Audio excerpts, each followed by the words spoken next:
नमस्कार दोस्तों, एक बहुत ही पावरफुल स्टोरी आपके साथ शेयर कर रहा हूं मृत्यु के संकेतों के बारे में।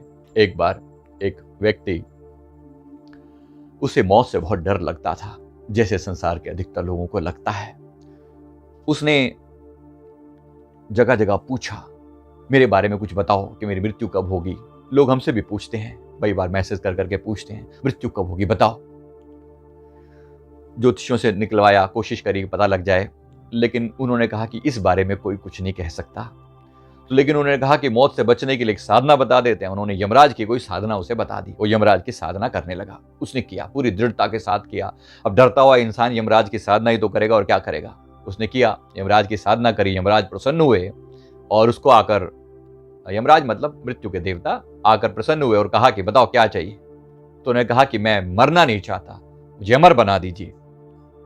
यमराज ने कहा, यह सृष्टि के नियमों के खिलाफ है, तुम्हें अमर तो नहीं बनाया जा सकता, और कुछ मांगो। तो उसने कहा कि अगर अमर नहीं बनाया जा सकता तो इस बात का प्रॉमिस करो, वायदा करो कि मेरी जब भी मृत्यु होने वाली होगी मुझे संकेत दोगे, मुझे क्लियर कट पता चले कि मृत्यु होने वाली है, समय आने वाला है, ताकि मैं अपने परिवार के लिए संभल जाऊं और मैं भगवान की भक्ति में लग जाऊं, कल्याण में लग जाऊं। यमराज ने कहा, ऐसा जरूर होगा, ये मैं बात मान लेता हूं, मैं तुम्हें जरूर संकेत दूंगा, लेकिन तुम्हें मैं आगाह कर रहा हूं कि जब भी संदेश मिले तो तुम बिल्कुल अलर्ट हो जाना, तैयार हो जाना, बिल्कुल मृत्यु की तैयारी कर लेना। फिर उसने कहा कि जरूर। ये कहकर बात यहां पर समाप्त हुई और उसको अब ये बिल्कुल मेक अश्योर हो गया, उसको ये बिल्कुल पक्का हो गया कि भाई अब यमराज संकेत तो दे ही देंगे। और ये कहकर उसने सारे साधना वादना सब छोड़ दी और संसार की मस्ती करने लगा।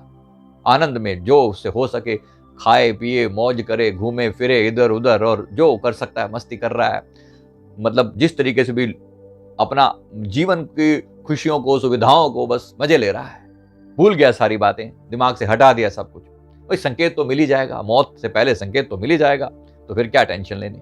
बड़े मस्ती करे, राग रंग में मस्त जीवन बिता रहा है, गंवा रहा है। जीवन सारा नजदीक आ पहुंचा, बुढ़ापा आ पहुंचा। अब बुढ़ापा आते ही बाल सफेद हुए। उसके बाद थोड़े समय के बाद जो है वो दांत गिर गए। थोड़े समय के बाद आंखें जो है वो दिखना कम हो गया, कानों से सुनना कम हो गया।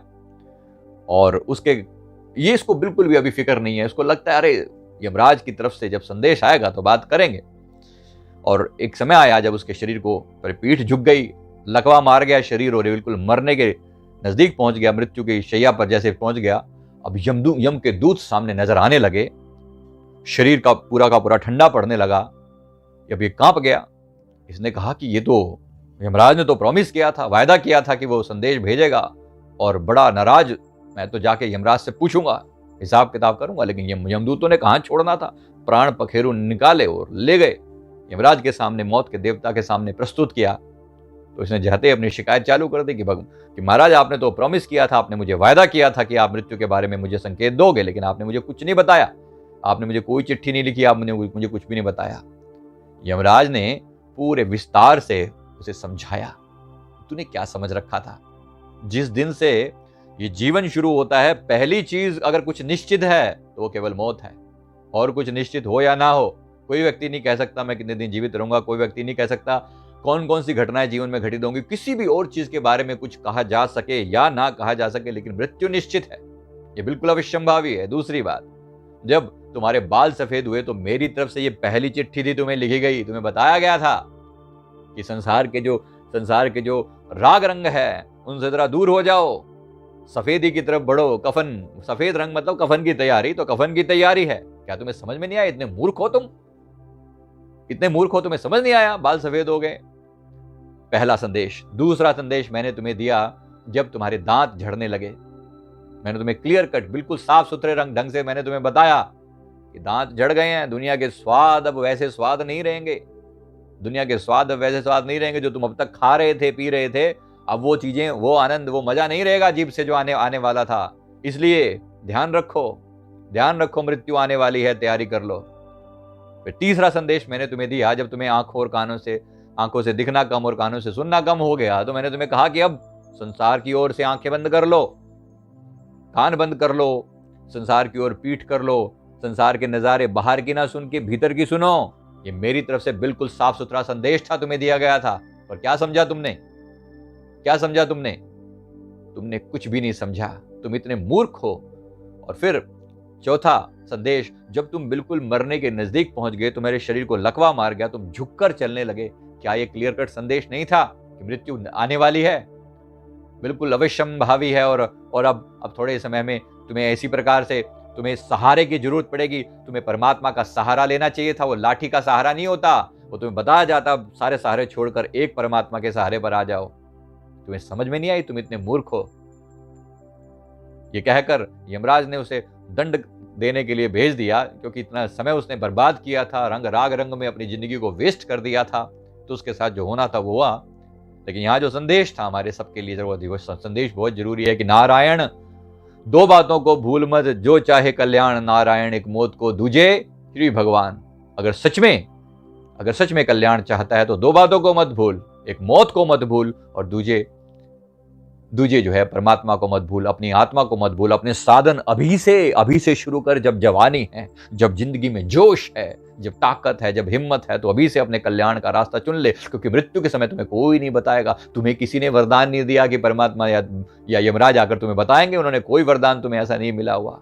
और अभी तो बिल्कुल जैसे कलयुग में समय बढ़ता चला जा रहा है, उसी प्रकार से अब तो मृत्यु का ये भी जो संकेत मिलते थे, ये भी दूर होते चले जा रहे हैं। जो पहले केवल बुढ़ापे में बाल काले हुआ करते थे, अब बच्चों के तक के बाल काले सफेद हो जाते हैं, क्षमा करना, तो सफेद बाल हो जाते हैं। इसी तरह से दांत टूटने की प्रक्रिया भी बहुत जल्दी शुरू हो जाती है। आंखें और कान, चश्मा देखिए दुनिया को लग जाता है अब तो जल्दी। क्या सीधे संकेत नहीं है कि मृत्यु किसी भी समय आ सकती है? बस समझ लेना है कि आत्म कल्याण के उस रास्ते पर चल पड़ना है। अपने आप को समय दीजिए, इससे पहले कि कान जो है सुनना बंद कर दें, आंखें देखना बंद कर दें। अपने आप को समय दीजिए। जब लग जरा रोग नहीं आया, कबीर जी एक जगह फरमाते हैं, जब लग काल ग्रसी नहीं काया। जब लग जरा नहीं आए, मतलब जरा माने बुढ़ापा, रोग मतलब बीमारी। जब लग जरा रोग नहीं आया, जब लग काल ग्रसी नहीं काया, जब लग मौत ने आकर तुम्हें कब्जा नहीं कर लिया, जब लग विकल भई नहीं वाणी, तेरी वाणी तुतलाने नहीं लगी, थरथराने नहीं लगे हाथ। भज ले रे मन सारंग पानी, कि भज कैसे भज, जैसे पपीहा सारंग जो है वो पानी को रटता है। इसका मतलब होता है पपीहा जो पीहू पीहू पीहू करता है, वैसे ही तू भी परमात्मा की रटन लगा और पार होने का उपाय कर। अब ना भजस कब भाई आवे अंत, ना भजिया जाए। तो ये गलतफहमी में मत रहना कि लास्ट में आकर जब समय आएगा तब देख लेंगे कि अभी क्या फर्क पड़ता है। आज करे सो काल कर, काल करे सो परसों। अभी इतनी भी क्या जल्दी, अभी पड़े हैं बरसों। एक आम लोग की तो यही सोच होती है, लेकिन जो ज्ञानवान हैं, जो ज्ञानी हैं, वो समझ जाते हैं। इसलिए अभी से हर दिन के लास्ट में मृत्यु नहीं होती क्या? हमारी नींद एक छोटी सी मौत ही तो है। इसलिए हर रात अपना हिसाब किताब पूरा करके सोएं। क्या पता यही रात आखिरी हो, क्या पता यही रात अंतिम हो। ये तो होने ही वाला है, कोई ना कोई रात अंतिम होने वाली है, कोई ना कोई दिन अंतिम होने वाला है। इसलिए याद रखना है जरा, इससे क्लियर कट और मैसेज नहीं दिया जा सकता। मैं उम्मीद करता हूं सभी को बात समझ में आ गई होगी। वीडियो को लाइक करें, कमेंट करें, हमारे चैनल को जरूर सब्सक्राइब कर लें। Thank you very much. Thank you.